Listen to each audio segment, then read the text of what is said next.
Hi, fans. Do I have fans? It's Brad here, and it's my birthday. Woo! So I thought I would do a rambling, self-indulgent video for my birthday rather than sitting and trying to figure out what to say. I thought I'd talk a little bit about Kenya. And this is not going to be an informed talk about Kenya. These are just my memories of it. I ran into a guy, a friend of mine, who is from Kenya, not from Nairobi. He's from Kisumu. But he lived in Nairobi. But it was interesting to talk to somebody from Kenya because I haven't met too many people from Kenya in my sort of latter-day existence. And it got me kind of interested in looking back and learning about this place I lived in this part of my life. So I believe I'm not sure when we went over there, and whenever I asked my dad, he's kind of vague about it. Nobody kept a diary or anything. Actually, my mom kept a diary, so I should look for that, see if it's still around.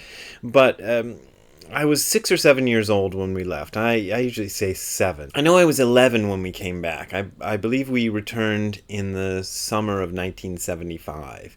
But so I was a little kid when we went over, and most of my memories of childhood start in Kenya.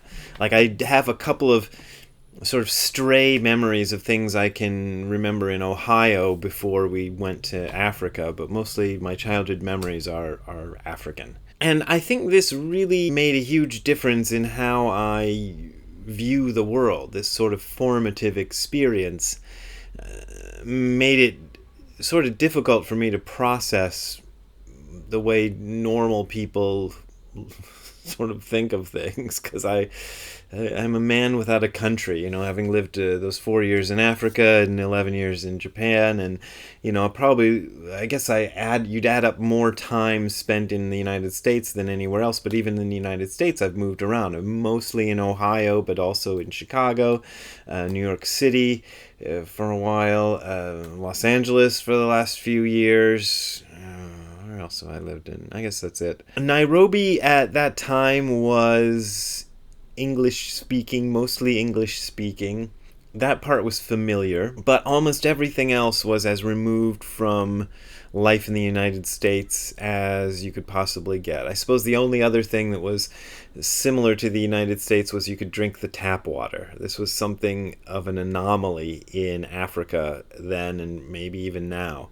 But you could drink the tap water in Nairobi. I remember that being a feature of the city. Kenya is a kind of a mix of a bunch of cultures. So most people are Kenyan, obviously, but they're all different tribes.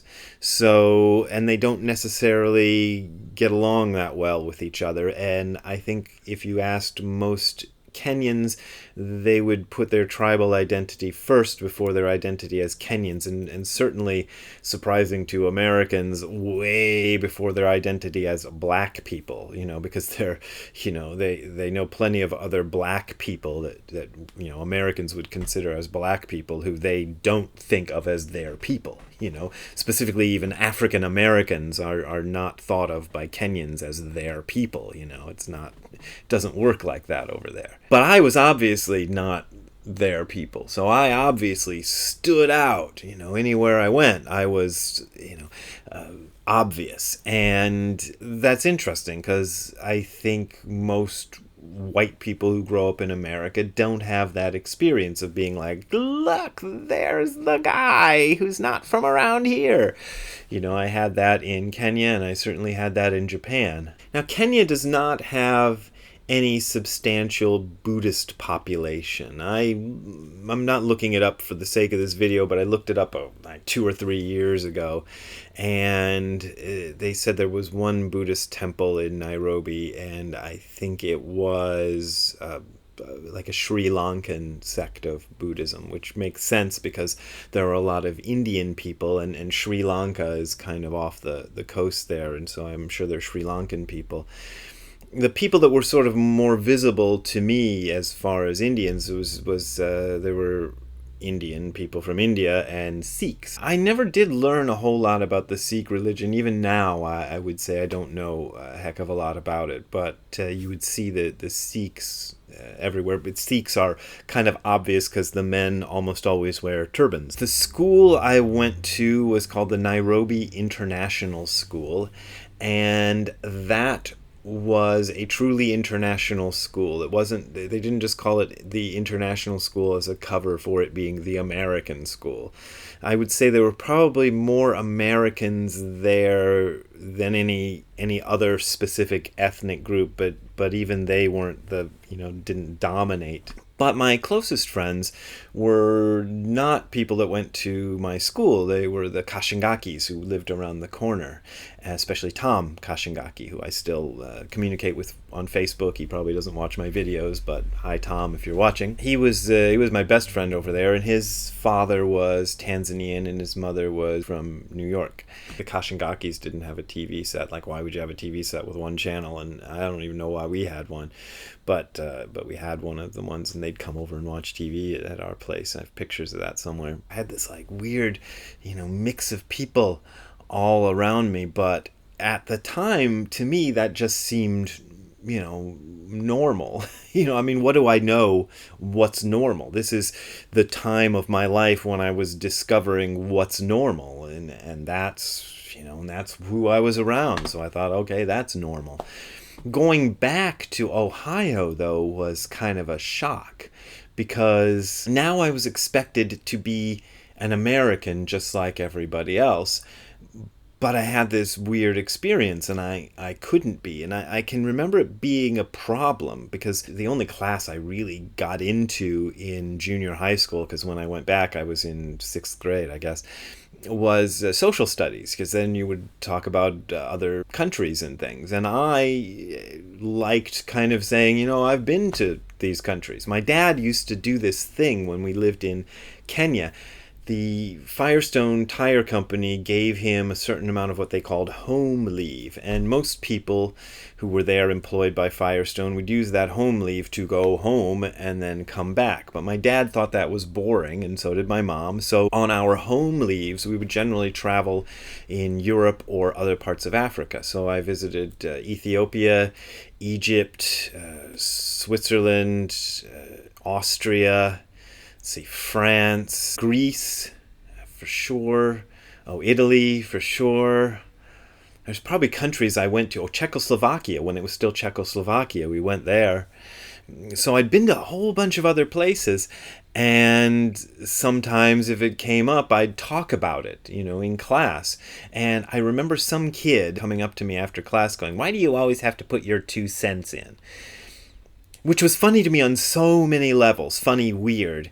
Because one thing, why is he so aggressive about this? Number 2, I had never heard the phrase, "put your 2 cents in." Of course I hadn't, because I'd been living in Africa, and they don't have cents in Africa. They use shillings over there. So, I never heard the phrase, "put your 2 cents in." I could guess what it meant, but, And so there was all these things kind of flooding into me that I had no idea what they were, and I'm trying to kind of learn to be an American now. But I think a lot of that early immersion in another culture, one so vastly different from the United States, made it impossible for me to ever be normal again.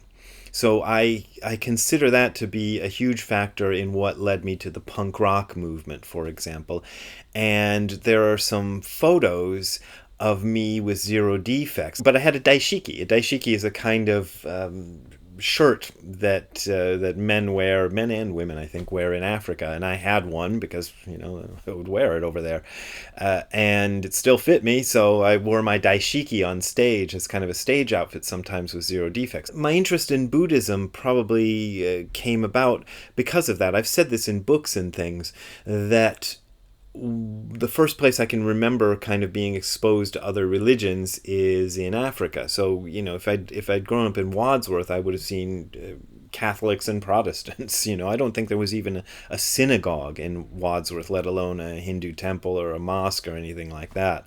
So, but when I went to Africa, I mean, there were Hindus and there were Sikhs and there were Muslims. Not that many Muslims. People have this idea since Barack Obama and the accusations of him being, well, he's a Muslim from Kenya. Well, if he's from Kenya, well, if his father is from Kenya, but even if Barack Obama was born in Kenya, most likely he'd be Catholic or Protestant, maybe, but most likely Catholic, because they kind of got their hooks in there early on. And I'd say, without going and checking Wikipedia, my venture to guess is more people in Kenya are Christian than anything else. So, but you would see these people, and my dad, as I've said in books, had a friend who was a Hindu, and I saw pictures of Hindu gods, which I'm sure must have been Rama and Krishna and Vishnu and people like that. I don't know what they were in retrospect, because I can't remember that well, but I know they were Hindu gods, and I would be like, oh, that's weird. So I think it kind of pushed me in the direction of saying, well, I am interested in these deeper things of life, so maybe these other religions have something of value to offer. Oh, another thing that came up is a certain person who I'm not going to name, but a certain other sort of Buddhist on the internet who likes to make a point of his association with me, which was actually very little. I met this guy a handful of times, but he's kind of made a thing out of how well he knows me, which he doesn't. I saw that he was going on the internet saying, oh yeah, Brad lived in Africa, but he lived in a gated compound for foreigners. And I'm like going, what the, so he's pretending that he knows me and he knows this. We did not live in a gated compound for foreigners. We lived in a neighborhood called Kileleshwa, and it was it's kind of known as a good neighborhood in Nairobi, one of the desirable neighborhoods, but not the fancy neighborhood. That's Karen is the fancy neighborhood in Nairobi. So this is not the Beverly Hills of Nairobi. It's more the I don't know, Silver Lake or Los Feliz of Nairobi, if you want to think of a Los Angeles designation. So it was a good part of Nairobi, but not like the best part of Nairobi, not the richest part of Nairobi. So it was a mix of African people, Kenyan people, and foreign people. There was, quite a few other foreigners living around the area. But there were also Kenyans living in the area. We had a fence around our yard, which was like a 4-foot tall fence. I climbed over it when I was 10 years old, so it wasn't a gated compound to keep everyone out. We did have a maid and a guard. My parents didn't want to hire a maid, a guard, and a gardener, but they were kind of told by others that this was something that you kind of had to do. And so they did it. And I remember Margaret very well, who was our maid. She was a real nice lady, Kikuyu, and she treated me and my sister, like as if we were almost her kids. She was very, very nice. The guard was I think his name was Peter, and he was an elderly guy who basically sat in a little booth. He would show up, like 5 or 6 o'clock, and then go sit in this booth, and he basically slept in the booth. If we'd really been threatened, I don't know how much help Peter would have been, but he was a nice guy, and he was real tolerant of us kids, and he was fun to hang around sometimes and talk to. I hope you I don't know why anybody would sit through a video like this, but if you did, you can donate to me the fund to send me back to Africa. PayPal and Patreon links are below. Actually, I'll just buy groceries and things with it. But I really appreciate your support, and that is my main means of support, and it's working out fairly well for me, and so I really appreciate your donations, and thank you for your birthday wishes, those of you who've sent them, and we'll see you next time, and I'll try to make it relevant.